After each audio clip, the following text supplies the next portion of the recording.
Halo, selamat pagi pemirsa, apa kabar Anda hari ini? Senang sekali kami dapat menjumpai Anda dalam Berita Papua. Saya Yuni Rumbarat bersama tim redaksi telah menyiapkan sejumlah berita menarik dan aktual untuk Anda. Berikut 3 berita utama kami.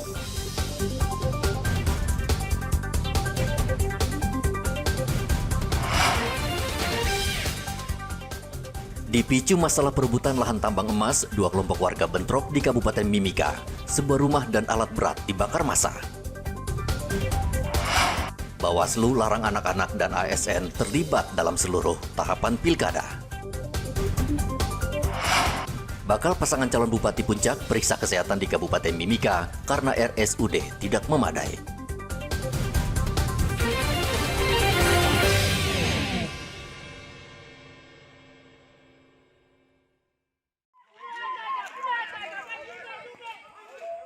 Keributan terjadi di Kampung Wakia, Distrik Mimika Barat Tengah, Kabupaten Mimika, Sabtu lalu.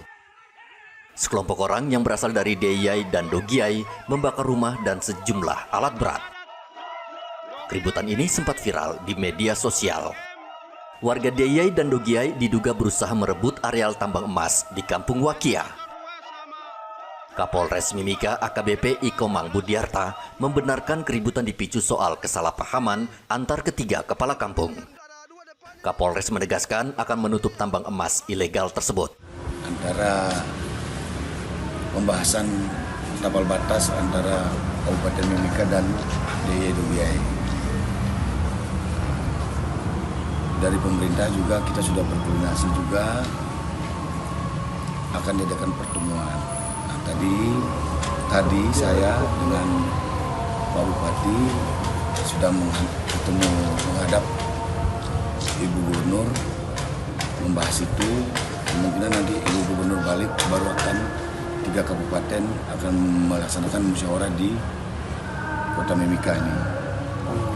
Atas kejadian tadi malam itu kita sudah monitoring dari 3 minggu. Ya, 3 minggu kita sudah monitoring pergerakan masyarakat dari Deyai akan turun ke Kampung Wakia. Ya.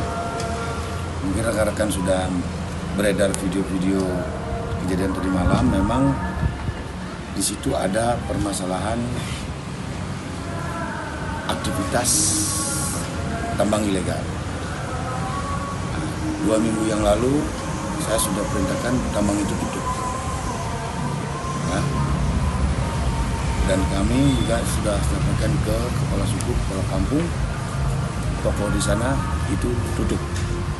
Oleh sebabnya alat-alat yang biasa beroperasi sudah semua ke Kampung Wakia. Ada perselisihan paham antara masyarakat Sukume dan masyarakat di Kampung Wakia. Ya, kejadian tadi malam yang dibakar itu semua aset yang dimiliki oleh kepala Kampung Wakia. Polres Mimika dan Polsek setempat segera menerjunkan anggota ke lokasi kejadian, namun anggota personel Polres Mimika yang bertolak dari kota Mimika harus menggunakan kapal laut. Menurut Kapolres, selain persoalan tambang emas ilegal, kepala kampung di daerah ini kerap ribut persoalan tapal batas.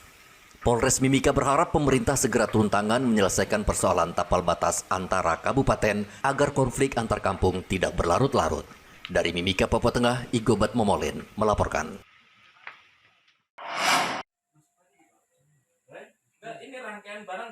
Edarkan sabu-sabu seorang pemuda di Kabupaten Mimika diringkus polisi. Randi tak berkutik saat polisi menangkap dirinya di sebuah rumah di Jalan Serui. Polisi juga menyita sabu-sabu seberat 103,6 gram yang dikemas di dalam 12 paket. Menurut polisi, narkotika itu dikirim dari Jakarta. Terus penyidikan sementara yang lain-lain kami kembangkan terus. Mungkin masih ada jaringan-jaringannya yang belum tersentuh saat ini. Jadi kami masih terus melakukan penyelidikan di lapangan. Baik, mereka ini ya pengedar. Ya, ini dari kelompoknya si Masni dari Jakarta. Kelompok siapa, Bang? Masni. Ya. Pasal yang dilanggar, pasal 114 ayat 1 dan pasal 112 ayat 1 Undang-Undang RI nomor 35 tahun 2009 tentang narkotika. Nah, sementara para tersangka ini sudah kita amankan di sini dan sudah dilakukan proses penyidikan. Atas perbuatannya, pelaku dijerat dengan Undang-Undang Narkotika dan terancam hukuman penjara 12 tahun. Igobat Momolin melaporkan dari Mimika, Papua Tengah.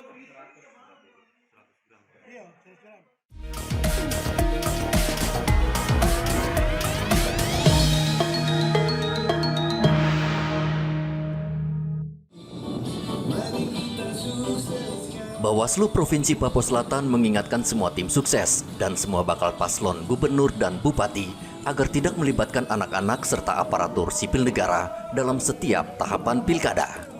Bawaslu menduga masih terdapat tim sukses paslon melibatkan anak-anak dan aparatur sipil negara saat mengantar bakal paslon mendaftar. Ketua Bawaslu Papua Selatan, Marman, mengatakan pihaknya masih menyelidiki keterlibatan ASN dan anak-anak. Yang jelas bahwa kita mengimbau untuk anak-anak yang masih di bawah umur yang tidak berhak untuk memilih itu untuk tidak dilibatkan di dalam deklarasi maupun sosialisasi dan nanti pada tahapan kampanye juga. Terus yang berikutnya terhadap ASN, kami minta ASN juga tetap untuk bertindak netral, jadi menghindari terkait dengan pertemuan, deklarasi maupun hal-hal yang lain seperti itu. Ada himbauan kepada setiap paslon, Pak, terkait dengan hal ini mungkin dari Bawaslu? Ya, untuk paslon kami harap juga dalam tahapan pendaftaran ini melengkapi persyaratan pendaftaran sehingga pendaftaran tadi bisa diakomodir oleh KPU dan bisa menghimbau juga kepada pendukungnya untuk bisa bertindak tertib di dalam pelaksanaan demokrasi ini. Selain keterlibatan ASN dan anak-anak, Bawaslu juga terus mengingatkan bakal paslon mematuhi aturan dalam mengikuti seluruh tahapan pilkada serentak. Ada 4 pasangan calon gubernur yang mendaftar ke kantor KPU Kamis pekan lalu. Saat ini seluruh berkas paslon sedang diperiksa KPU. Muhammad Ridwan melaporkan dari Merauke, Papua Selatan.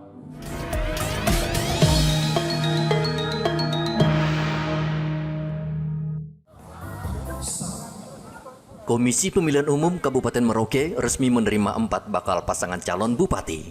Seluruh berkas pasangan calon saat ini masih diverifikasi oleh KPU. Ketua KPU Merauke, Roske Bubun, mengatakan verifikasi berkas pasangan calon dilakukan selama 1 bulan.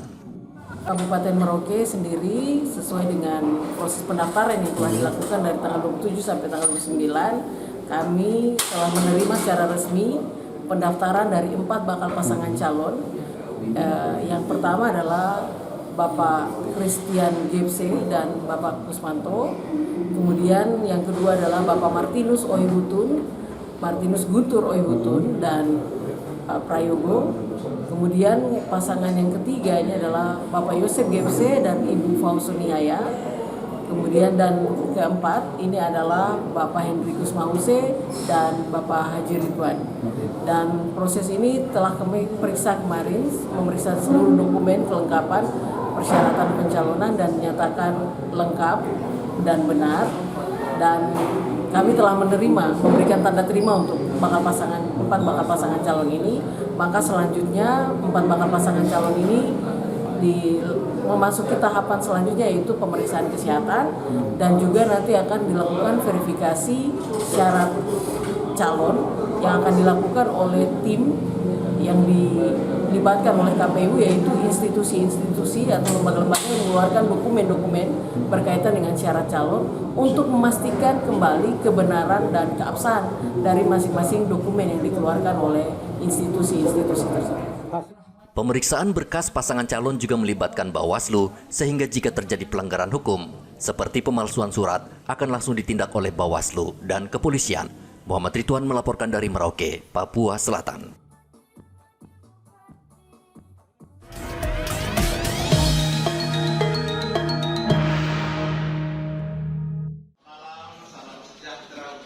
Komisi Pemilihan Umum Provinsi Papua Barat hanya menerima 1 bakal paslon yang mendaftar.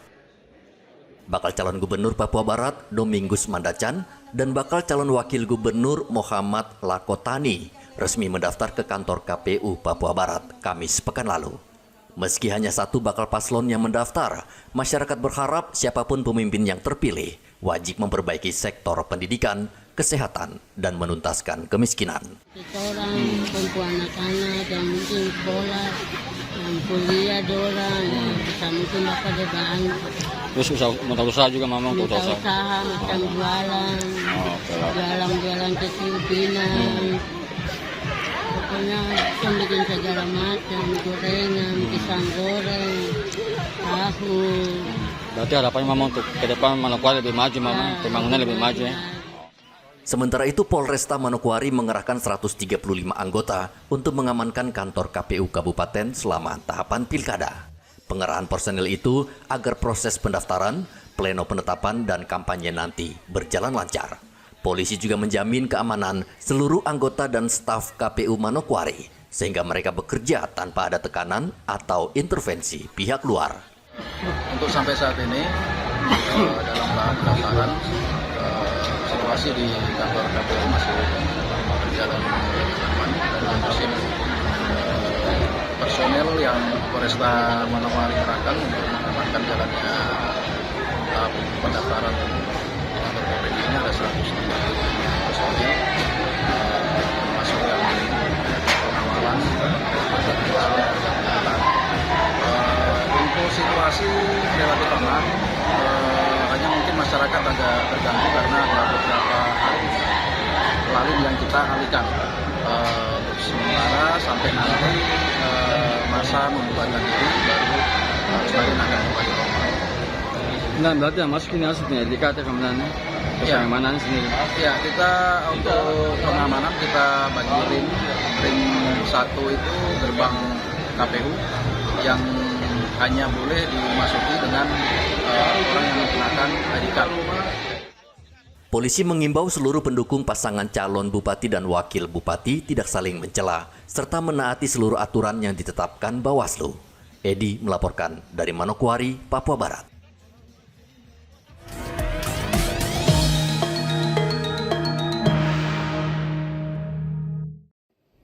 Dua pasangan bakal calon gubernur dan wakil gubernur Papua resmi mendaftar di KPU Provinsi Papua. Pasangan Matius Fakiri dan Aryo Kurumaropen serta Tommy Mano dan Yermias Bisai memilih hari terakhir mendaftar ke kantor KPU. Dua pasangan bakal calon ini diantar para pendukung dan simpatisannya ke kantor KPU Provinsi Papua. Setelah mendaftar, kedua pasangan bakal calon gubernur Papua dijadwalkan akan menjalani pemeriksaan kesehatan di Rumah Sakit Dok 2 Jayapura hari ini.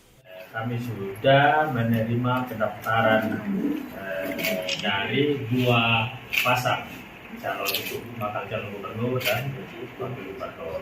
Yaitu yang pertama itu pada pukul 15.30 itu pasangan bakal calon gubernur Matius D. Fakiri dan Aryo Kurumaropen datang pada pukul 20.30 itu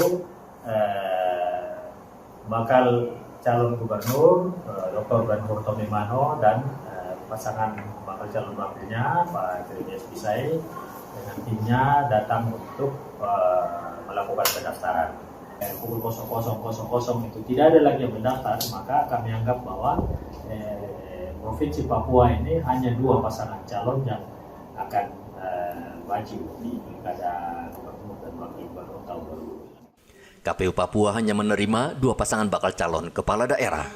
Pasangan Matius Fakiri dan Aryo Kurumaropen atau Mario didukung 17 partai koalisi, termasuk Nasdem, Gerindra, dan Golkar.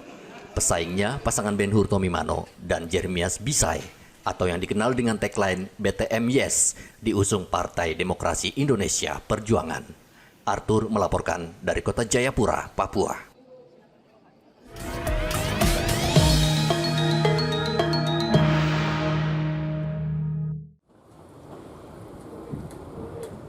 Empat pasangan calon gubernur Papua Selatan bersama wakilnya, termasuk 4 pasangan calon bupati dan wakil bupati Merauke, melakukan tes kesehatan di Rumah Sakit Umum Daerah Merauke. Kepala Pelayanan RSUD Merauke, Dr. Mareike Kulang, mengatakan pemeriksaan melibatkan 33 tenaga kesehatan dan ada 18 item pemeriksaan kesehatan. Terkait dengan surat KPU Provinsi kepada RSUD Merauke atas rekomendasi Dinas Kesehatan Provinsi Papua Selatan, kami menindaklanjuti bahwa Rumah Sakit Umum Daerah Merauke sebagai pusat MCU untuk Pilkada tahun 2024. Adapun tim yang sudah kami susun dan tim ini sudah kami serahkan juga ke KPU setempat bahwa kami melibatkan dokter spesialis maupun tim dari BNN ada sekitar 33 orang. Jadi di SK itu ada 33 orang dan dokter-dokter spesialis itu akan melakukan pemeriksaan kepada pasien sesuai dengan alur yang sudah kami tetapkan dan itu pun sudah diserahkan kepada KPU, baik KPU Provinsi maupun KPU Kabupaten. Sebelum diperiksa, seluruh paslon diminta untuk berpuasa.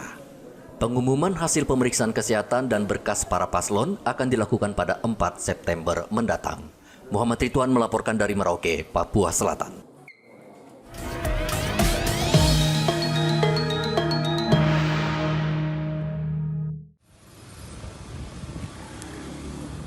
Tim medis Rumah Sakit Umum Daerah Mimika minggu kemarin memeriksa kesehatan 3 pasangan calon bupati Kabupaten Puncak. Pemeriksaan sengaja digelar di RSUD Mimika karena rumah sakit di Kabupaten Puncak tidak memadai. Humas RSUD Kabupaten Mimika, Luki Mahakena, mengatakan ada 15 item pemeriksaan kesehatan yang ditetapkan KPU. Sekitar 5-6 spesialis yang disiapkan untuk pemeriksaan kesehatan bagi paslon dari Kabupaten Puncak, masing-masing pasangan bupati dan wakil bupatinya. Dan hari ini sesuai dengan kebutuhan dari Kabupaten Puncak, khususnya KPU Puncak, kita semua bisa kita adakan 4 paslon dan mulai dilakukan dari pagi jam 10 hingga nanti selesai. Kemungkinan durasinya cukup lama karena kurang lebih sekitar 4-5 jam untuk persiapan untuk hari ini. Kita akan lanjut lagi dengan beberapa tahapan tindakan medis, yaitu termasuk jantung, treatment jantung dan lain-lainnya. Kalau hari ini tidak tuntas berarti sampai lanjut besok. Semoga 4 paslon ini bisa besok sudah selesai dalam waktu yang sesuai yang diharapkan oleh KPU Puncak. Terus dari awal kami juga sudah persiapkan secara matang. Kami harapkan juga dengan pemeriksaan yang dilakukan oleh tim medis rumah sakit itu dalam bentuk ada ketua tim medis dan seluruh rekan tenaga medis yang lainnya dan perawat pendukung dan semua manajemen ikut terlibat juga untuk membantu dan mensukseskan proses pemeriksaan ini bisa berjalan dengan baik dan sesuai yang diharapkan, dan semua yang kami lakukan sesuai dengan standar SOP tindakan medis secara profesional. Yang kita kontrak itu kebetulan di Timika tidak ada dokter spesialis psikiatri, kita kontrak dari Makassar, salah satu untuk melengkapi syarat pemeriksaan kesehatan secara utuh sesuai juknis KPU. KPU Kabupaten Puncak akan menerima hasil pemeriksaan kesehatan bakal paslon pada 4 September. Selanjutnya berkas itu akan dimasukkan ke dalam syarat pendaftaran paslon dan diverifikasi selama 1 bulan. Igobat Momolin melaporkan dari Mimika, Papua Tengah. Informasi tadi sekaligus menutup jumpa kita dalam berita Papua hari ini. Saya Yunrum Barar bersama tim redaksi mengucapkan terima kasih atas perhatian Anda. Selamat pagi dan sampai jumpa. Wanyabde.